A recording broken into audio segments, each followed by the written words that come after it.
Among the hundreds of Linux distributions out there, a small number stand taller than the others. These are the distributions on which others are built.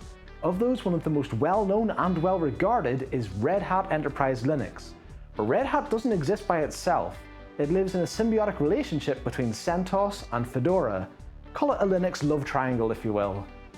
Now, these three complement each other, but they also kind of compete for your attention. So of the three, which should you use?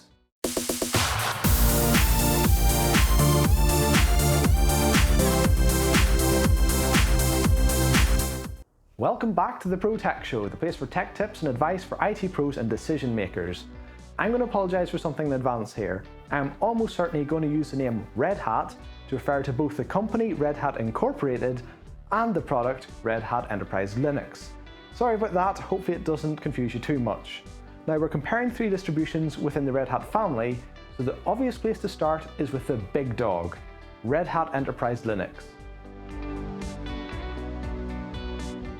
As the name suggests, Red Hat Enterprise Linux is serious Linux for serious business, and that's firmly where it's aimed. Unlike most Linux distributions, Red Hat isn't free, you have to pay for it. Now, whoa, hang on, isn't Linux supposed to be free? Well, sort of. I mean, there's a difference between the Linux kernel and a Linux distribution like Red Hat, but even so, Red Hat is completely open source. You can go and download the entire source code for it and it won't cost you a penny. When you install the Red Hat software though, you also get access to enterprise-grade support. You can think of it that the software itself is free and what you're really paying for is that support that comes bundled with it.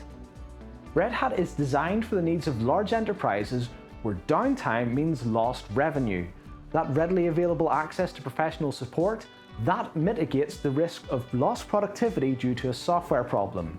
The other thing large enterprises tend to demand is rock-solid reliability in the first place, and Red Hat delivers that. It is an incredibly stable platform. There is a little bit of a trade-off for that stability. Red Hat doesn't tend to be the most up-to-date Linux distribution. A lot of vendors these days are taking a move fast and break things approach. Red Hat, on the other hand, seems to take a take your time and do it properly approach. Now that means the updates might be a while until they get there, but when they do arrive, they should be pretty reliable. On the opposite end of the scale, you've got Fedora. It is very much the move fast and break things child of the Red Hat family. Fedora gets a new release every 6 months, and its releases only get 13 months worth of updates. Compare that against Red Hat's 10 years of support. Now, Fedora is managed by Red Hat, but it's something of a community effort and it's completely free. Fedora is for the benefit of the community, but it's also for the benefit of Red Hat. With Red Hat focusing on stability over shiny things, there is a risk they get left behind. That's where Fedora comes in. Fedora focuses on having access to the absolute latest Linux technologies. After 6 months, it's too old, so let's have a new one. When it comes time to develop a new version of Red Hat, they start with Fedora. They don't take their existing operating system and try and bolt on your technologies. They take whatever shiny but rough around the edges version of Fedora happens to be around, and they start working on it to bring its security and stability up to Red Hat standards. Over time, that version of Fedora will slowly morph into the next version of Red Hat Enterprise Linux. By the way, if you find this sort of content useful, then go hit that subscribe button for future videos. Now let's talk CentOS. So, Red Hat is slow-moving, very stable, and expensive. Fedora is fast and free, but not necessarily that stable. What if you want stable and free? Red Hat is open source, right, so you can download its source code. What's stopping you just downloading all of Red Hat's source code, compiling it yourself, and having Red Hat for free? Well, that's pretty much what CentOS is. It's a Linux distribution built from Red Hat source code, and it's completely free. You just don't get the support, obviously. Now, there are a few tweaks, but the main one is they have to remove Red Hat's branding, because it might be open source, but that doesn't mean you can use their trademark. Other than that, it's pretty much Red Hat.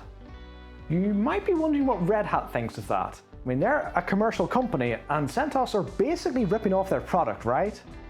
Well, Red Hat got in touch with CentOS, and they said, "How can we help?"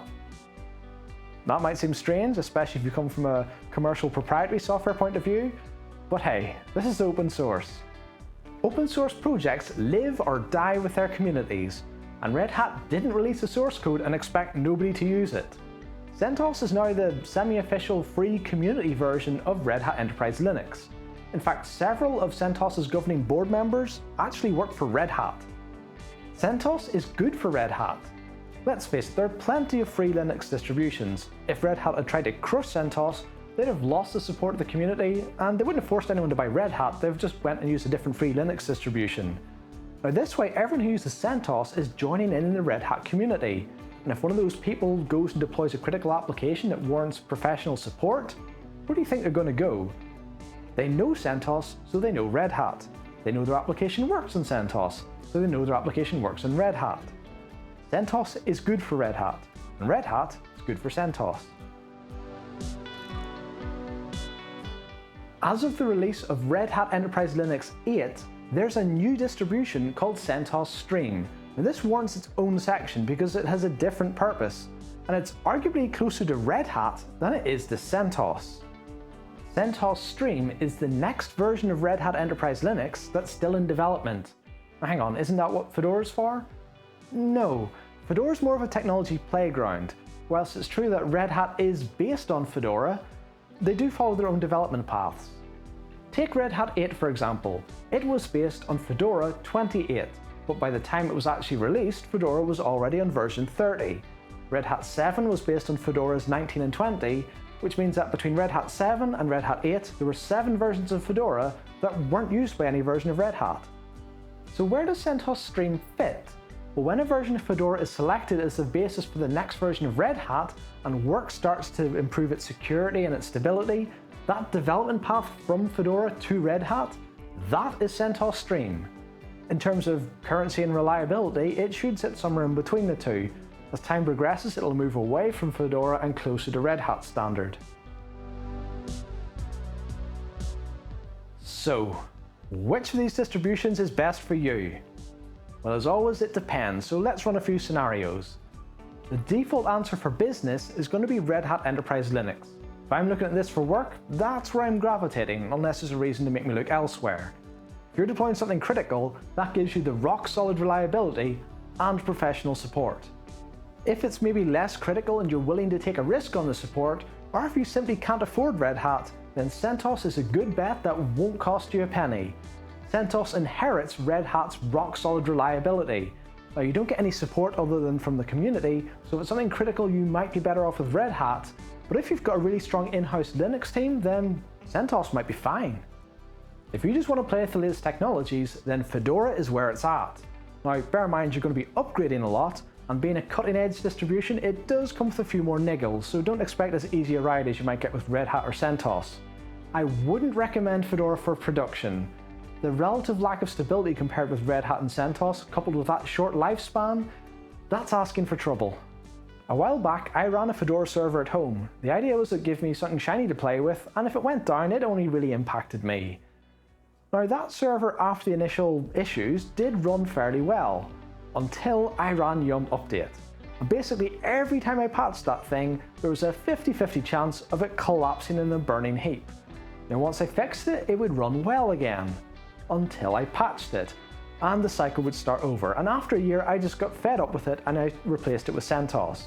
Since then, I've not had a single issue. It gets patched every single week as part of an automated schedule, and it's never once gone down unless I've chosen to reboot it. Now, I don't know if that experience is representative of everyone else's, but that is the risk you take with bleeding edge software. If you're using Fedora in production, then feel free to comment below and let us know how it's going. The closest I've got to seeing it in proper production was at university. That was a while ago, and yeah, that wasn't a great experience either. On the upside, it didn't work with the print management software, so I got free printing. Yay for silver linings. If your R&D needs are a little bit more specific than just playing with the latest shiny thing, then CentOS Stream is probably a good idea. If you want to see what the next version of Red Hat is going to be like, or you want to test that your application is going to work on it, then that is exactly what it's there for. Unlike most versions of Fedora, CentOS Stream will become the next version of Red Hat, so that's where you should be looking for your roadmap. Should you use it in production? Well, I wouldn't unless there was a very specific reason. It's intended as a development build, not a production one. Hopefully that gives you an idea of where to use each of the different Red Hat distributions. Feel free to comment below with your own thoughts. I'm sure some of you have more experience than I do, and Linux is about sharing, right? On that note, I've got a couple of videos I'd like to share with you right here. See what I did there? If you enjoyed this video then, please give it a thumbs up before you go, and don't forget to subscribe for future videos. Thanks for watching guys, see you next time.